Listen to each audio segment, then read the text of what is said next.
Presiden Joko Widodo atau Jokowi turut merasakan imbas dari buruknya kualitas udara di DKI Jakarta dan sekitarnya.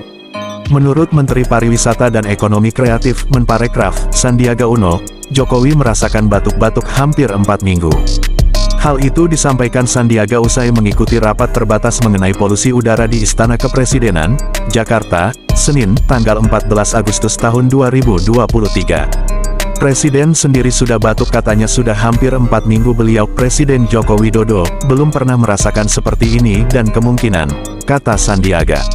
Menurut dokter, batuk-batuk itu timbul dikarenakan adanya kontribusi dari udara yang tidak sehat serta kualitasnya buruk.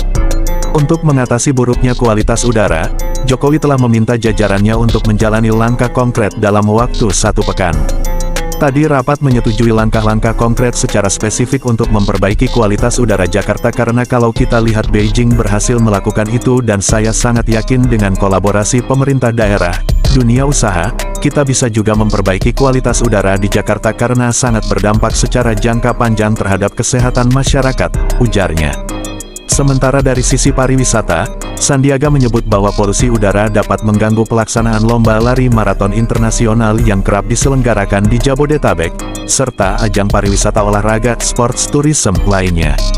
Politisi PPP tersebut mengaku khawatir jika polusi udara terus memburuk, maka dapat menurunkan reputasi Jakarta sebagai kota yang kerap menyelenggarakan lomba lari maraton internasional, dan pada akhirnya mengurangi jumlah kunjungan wisatawan mancanegara.